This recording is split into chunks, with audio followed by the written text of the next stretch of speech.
Hello friend, graphic teaching art में आपका स्वागत है। आज मैं फोटोशॉप में विंडो मिनी बार के बारे में बताने जा रहा हूँ। तो सबसे पहले डबल क्लिक करता हूँ, कोई भी पिक्चर लेता हूँ। जैसे इस तरीके से कोई इमेज ली मैंने, विंडो में गया। विंडो में जाने के बाद मैंने पिछली वीडियो में आपको एक्शन तक बताया था। आप यहाँ जाते हैं तो ये चीज़ हमारी क्या है कि जैसे मैं डबल क्लिक करता हूँ तो इस तरीके से कोई एडिटिंग कर सकते हैं, जो मैंने लेयर मिनी बार में आपको यहाँ से भी बताई थी, इस तरीके से यहाँ से। तो वही चीज़ हमारी विंडो में जाके ये हमारा यहाँ शो कर रहा है, आप यहाँ से भी यूज़ कर सकते हैं। ब्रुश पे करता हूँ F5 ब्रुश स्टाइल यूज़ करने के लिए। तो जब आप यहाँ ब्रुश पे जाते हैं, मैंने यहाँ एक न्यू लेयर ली। आप यहाँ कोई भी ब्रुश यूज़ करते हैं, मैंने कैप लॉक ऑफ किया तो मेरा ये साइज़ आ जाएगा कि मेरा कितना साइज़ है। आप यहाँ से साइज़ को कम ज़्यादा कर सकते हैं। तो जैसे मैंने इस तरीके से कोई साइज़ लिया, तो ये स्टाइल है मेरे, मैं इस तरीके का कोई स्टाइल शो करता हूँ। तो अगर आप चाहें तो इसके बीच का जो गैप है वो कम ज़्यादा कर सकते हैं इस तरीके से।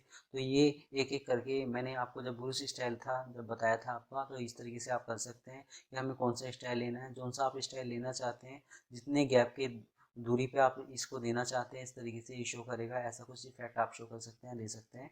तो ये ब्रुश स्टाइल था आपका। अब F12 करता हूँ मैं, तो दोबारा मतलब हमारी जो पिक्चर थी वो शो हो जाती है। तो ये ब्रुश के लिए था। इस पर सिलेक्ट करता हूँ तो जो ब्रुश के स्टाइल हैं जो आपके यहाँ हैं इस जगह, वो यहाँ शो करता है इस तरीके से कि आप यहाँ से कोई भी स्टाइल ले सकते हैं जो भी आपको लेना है। इसके बाद हम विंडो में गए। विंडो में जाने के बाद यहाँ क्लिक करता हूँ तो ये हमारा शो कर रहा है RGB कलर में। ये आपको किस स्टाइल में देखना है अपने उसको, तो आप ये चैनल से देख सकते हैं। तो जैसे मैंने इसकी आई बंद करी तो ये अलग अलग मोड के हिसाब से आप काम कर सकते हैं। तो जैसे मैंने ये ब्लू पे क्लिक किया, ये ब्लू मोड है हमारा, ये ग्रीन मोड है आपका, ये रेड है आपका। तो तीनों कलर को मिक्स करके या दो कलर को मिक्स करके वो डिज़ाइन किस तरीके से आ रहा है, तो आप ये चैनल में देख सकते हैं।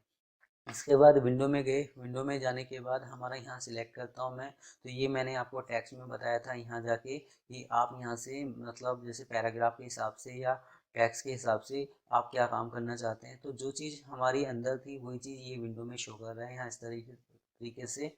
ये हमारा यहाँ है कि आपने एक न्यू लेयर्स ली इस तरीके से। अगर हम यहाँ इसमें कोई टैग शो करते हैं, जैसे मैंने कोई टैग शो किया, जैसे मैंने कोई टैक्स लिखा इस तरीके से। टैक्स लिखने के बाद मैंने इसमें जो साइज़ है इसका टैक्स का दिया, ये थोड़ा छोटा है आपका ज़्यादा, तो मैंने किया जैसे 60। तो इस तरीके से आया आपका। अब हम इसमें कोई स्टाइल देते हैं, जो भी आपको स्टाइल देना है, तो वो चीज़ हमारी यहाँ शो कर रहा है इस तरीके से। तो डबल क्लिक करता हूँ तो ये टैक्स स्टाइल थे जो मैंने आपको टाइप मिनी बार में बताया था आपका। तो यहाँ जाके आप जो भी कलर शो करते हैं इस तरीके से ओके करते हैं, तो वो इस तरीके से यहाँ शो कर रहा है इस तरीके से। अगर आप यहाँ साइज़ इसको कम ज़्यादा करते हैं तो ये साइज़ इस तरीके से बड़ा करके दे रहा है आपका। और ओके करता हूँ तो ये साइज था। नन पे क्लिक करता हूँ तो ये इफेक्ट आ रहा है इस पे, ये स्टाइल आपने दे रखा है आपका। तो ये यहाँ शो नहीं हो रहा था उस टाइम पे, ये जब मैंने यहाँ आपको बताया था कि यहाँ शो नहीं हो रहा है। तो ये आप यहाँ से शो कर सकते हैं विंडो में जाके इस जगह से, स्टाइल से, कि जो भी आप स्टाइल देना चाहें। तो इसके बाद हमारा चलता है आपका आगे कि जैसे आप यहाँ क्लिक करते हैं तो ये क्लोन वाला इफेक्ट है, हम यहाँ क्लोन से कॉपी करते हैं। तो जैसे मैंने यहाँ क्लोन लिया, आप यहाँ गए, आपने किया ओल्ड दबाया, मैंने किया माउस से लेफ्ट क्लिक और मैं यूज़ कर रहा हूँ। तो जहाँ जहाँ मैं इसको कलर को यूज़ कर रहा हूँ ये यहाँ दिखा रहा है। तो ये क्लोन की सेटिंग शो कर रहा है। तो इस तरीके से क्लोन की सेटिंग शो कर सकते हैं। F6 करता हूँ, जो फ्रंट कलर है वही कलर हमारा यहाँ दिखा रहा है। आप यहाँ से कलर सीट से आप कोई भी कलर शो कर सकते हैं, तो वही कलर आपका यहाँ फ्रंट कलर पे शो कर रहा है आपका इस तरीके से। तो ये कलर लेने के लिए आप यूज़ कर सकते हैं। इस पर सिलेक्ट करता हूँ तो ये हमारा है कि ये नेट से कोई इन्फॉर्मेशन आप ले सकते हैं। तो नेट के लिए इन्फॉर्मेशन के लिए है आपका। ये हम कंप्यूटर पे कोई डिज़ाइन बनाते हैं तो वो मोबाइल पे किस तरीके से दिखाई देगा, ऐसा कुछ शो कर सकते हैं आप। इस पर क्लिक करता हूँ तो ये भी टैक्स के अंदर था कि हमें अगर कोई टैक्स में एडिटिंग करनी है तो आप एडिटिंग कर सकते हैं। जैसे मैंने यहाँ सिलेक्ट किया, आप डबल क्लिक करते हैं तो इस तरीके से मतलब ऐड कर सकते हैं कोई टैक्स को। तो ये सारी चीज़ जो इसके अंदर हैं वो मैंने एक एक करके आपको अंदर से बता रखी हैं। इस पर मैं सिलेक्ट करता हूँ यहाँ, तो ये शो करता है ये जो मेरी इमेज है। जैसे मैंने इस इमेज पे क्लिक किया तो इस इमेज में जो आपका स्टाइल है तो उसका इफेक्ट किस तरीके से आए, ऐसा कुछ स्टाइल आप शो कर सकते हैं, दे सकते हैं। तो ये मतलब दिखा रहा है कि कहाँ कहाँ कौन कौन सा कलर कहाँ कहाँ नीचे है, कहाँ कहाँ ऊपर है, कहाँ कहाँ ज़्यादा है। तो जहाँ जहाँ जो कलर ज़्यादा है तो इस तरह का इफेक्ट आप देख सकते हैं एक मैप के जरिए। तो इसके बाद हमारा चलता है यहाँ जाके कि जैसे ये था हमारा कि हम यहाँ से इस तरीके से कुछ इफेक्ट शो कर सकते थे, ले सकते थे। अब हमारा हिस्ट्री है कि मैंने क्या क्या चीज़ शो कर रखी है। अभी जैसे मूवी टूल पे हूँ तो ये मूवी टूल दिखा रहा है। अगर मैं यहाँ ब्रश पे क्लिक करता हूँ तो जो भी मैं यूज़ करूँगा तो यहाँ ब्रश टूल्स आ जाएगा। तो जो भी सीट पे जो भी आपने टूल्स यूज़ कर रखे हैं उसकी हिस्ट्री शो कर रहा है कि कौन कौन से टूल्स पे गए थे, आप कौन कौन सी कमांड पे गए थे, उसकी हिस्ट्री देखने के लिए आप यूज़ कर सकते हैं। F8 करता हूँ इन्फॉर्मेशन के लिए शो करता है कि मतलब जिस किस चीज़ की इन्फो, जैसे मैंने किया पिक कलर में, पिक कलर शो कर रहा हूँ तो ये शो कर रहा है RGB कलर कौन सा है, CMYK की कलर कौन सा है, तो उसकी इन्फॉर्मेशन दे रहा है ये आपका। इसके बाद है मैं इंफॉर्मेशन के बाद आपका चलता है यहाँ, मैं जैसे इस पर सिलेक्ट करता हूँ तो ये जैसे एक न्यू लेयर्स ले रहे हो आप, यहाँ अपने लेयर का नाम दे सकते हो, अपने लेयर में आपने क्या क्या काम कर रखा है, कौन कौन से स्टाइल दे रखे हैं वो उसकी इन्फॉर्मेशन दे सकते हो। तो ये लेयर की इन्फॉर्मेशन के लिए आप यूज़ कर सकते हैं। F7 स्टार्टिंग में भी मैंने बताया था, ये F7 है।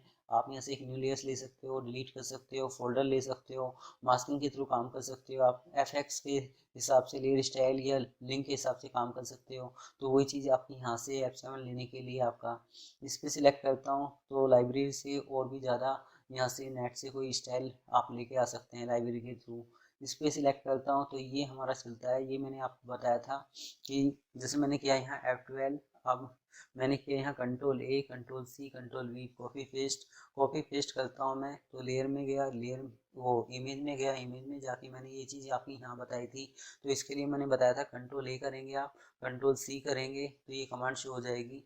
तो जब आप यहाँ जाएंगे तो ये कमांड शो होगी, ये रिकॉर्ड शो करता है कि आपने जो भी कॉपी पेस्ट किया है वो कौन सी तारीख को किया है, क्या डाटा है उसका, क्या साइज़ है। तो वो चीज़ आप यहाँ से भी शो कर सकते हैं इस तरीके से।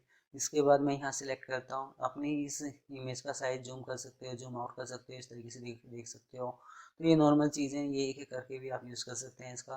अब जैसे मैं नोट पे क्लिक करता हूँ तो ये नोट आ जाता है यहाँ। अब ये नोट कहाँ यूज़ किया जाता है, जैसे मैंने यहाँ नोट बताया था आपको, मैंने यहाँ नोट पे क्लिक किया तो ये शो कर देगा कि आप मैसेज शो कर सकते हैं, लिख सकते हैं। तो स्टार्टिंग में टूल्स में मैंने नोट पे बताया था, ये नोट के लिए आपका। इसके बाद आगे चलता हूँ तो जैसे ये पैराग्राफ है, लेफ्ट राइट सेंटर, मुझे टेक्स्ट को लेफ्ट राइट सेंटर कहाँ देना है वहाँ आप दे सकते हैं। इसके बाद आगे चलता हूँ तो जैसे मैंने एक न्यू लेयर्स ली, यहाँ कोई भी स्टाइल आप शो कर सकते हैं। जो चीज़ मैंने अभी यहाँ आपको यहाँ बताई थी इधर, तो ये ज़्यादा है, ये कम स्टाइल के लिए, ज़्यादा स्टाइल के लिए वो चीज़ है, ये आप ये विंडो से भी लेके आ सकते हैं यहाँ से। इसके बाद हमारा चलता है पाथ। तो पाथ में हम क्या करते हैं कि जैसे मैंने पेन टूल लिया, पेन टूल से कोई पाथ शो किया, इस तरीके से कोई पाथ बनाया। अब पाथ बनाने के बाद तो मैं करता हूँ, ये पाथ हमारे यहाँ शो कर रहा है। अगर आप यहाँ कंट्रोल एंटर करें तो पाथ को सिलेक्शन में कन्वर्ट कर सकते हैं, या इस पर क्लिक करता हूँ तो पाथ को सिलेक्शन में कन्वर्ट कर दिया। अगर आप यहाँ करते हैं तो ये पाथ बन गया, इस तरीके से कोई पाथ शो कर सकते हैं, आप बना सकते हैं। अब जैसे मैंने किया इसको कंट्रोल माइनस में, कंट्रोल माइनस करता हूँ इस तरीके से। ये जो कमांड है इसको मैं हटा रहा हूँ फिलहाल इस तरीके से।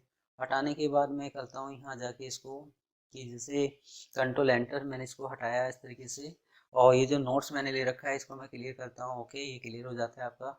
अब जैसे ये जो सीट है हमारी, अब हम यहाँ क्या करते हैं, जैसे मैंने क्विक सिलेक्शन टूल लिया, इतना हिस्सा सिलेक्ट कर दिया। अगर आप इसको जैसे सिलेक्शन है ये आपका, तो ये सिलेक्शन है, अब मैं इसको पाथ बनाना चाहता हूँ तो इस तरीके से कोई पाथ बना सकते हो आप इस तरीके से।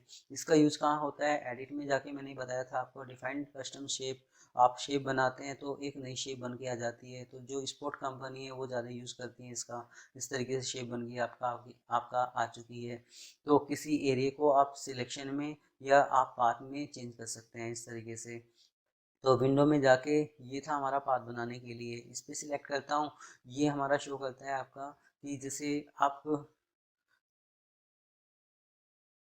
इंटरनेट से कोई इन्फॉर्मेशन ले सकते हैं इसके लिए।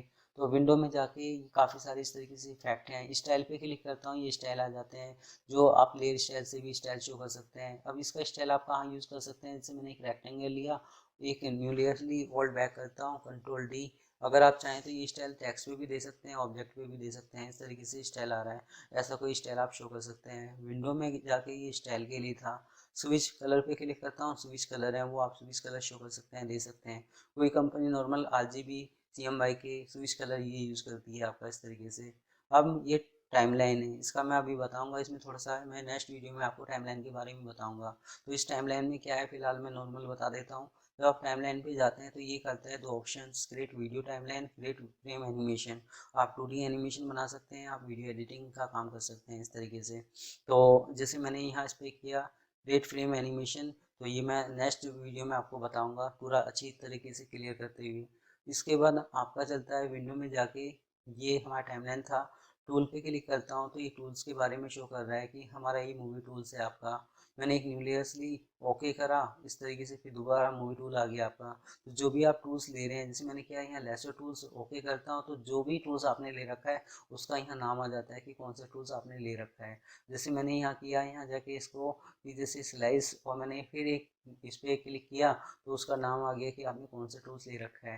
तो जो सा टूल्स ले रखा है उसका नाम इस तरीके से आप देख सकते हैं यहाँ टूल्स के लिए। ऑप्शंस पे क्लिक करता हूँ तो ये ऑप्शंस इस तरीके से चले जाते हैं, जो यहाँ ऑप्शंस आ रहे थे, इसकी विड्थ कितनी है, हाइट कितनी है। ऑप्शंस पे क्लिक करता हूँ, यहाँ ऑप्शन शो कर दिया है, जो सा टूल्स लेंगे उसकी इन्फॉर्मेशन यहाँ दे रहा है आपका। टूल पे क्लिक करता हूँ, ये टूल बार चला जाता है। तो अगर टूल बार चला जाए तो टूल पे जाके वो टूल्स बार आप ला सकते हैं। विंडो में गए, जितनी आपने सीट खोल रखी है वो यहाँ से आप देख सकते हैं। तो ये विंडो में विंडो मेन्यू बार में ये टूल्स थे, इस तरीके से आप यूज़ कर सकते हैं। ये आपको मैंने अंदर से भी यहाँ से भी बताए हैं। ये आपकी हेल्प है कि आप यहाँ से हेल्प शो कर सकते हैं। जो नया वर्जन आया है उसमें हेल्प में आप कटिंग भी कर सकते हैं। ये इसमें ऑप्शंस नया आ गया है कि आप सब्जेक्ट के थ्रू भी कटिंग कर सकते हैं। जैसे क्विक सिलेक्शन मैजिक टूल से हम सिलेक्शन करते हैं तो आप हेल्प में जाके भी सिलेक्शन कर सकते हैं। ओनली आपका सब्जेक्ट रहेगा, जो पीछे की बैकग्राउंड है वो जल्दी डिलीट कर सकते हैं। तो ये था फोटोशॉप में। अब मैं फोटोशॉप में आपको टाइमलाइन के बारे में नेक्स्ट वीडियो में बताऊंगा कि हम कैसे एनिमेशन करते हैं आपका। तो ये वीडियो आपको मेरी कैसी लगी आप मुझे ज़रूर बता सकते हैं। धन्यवाद।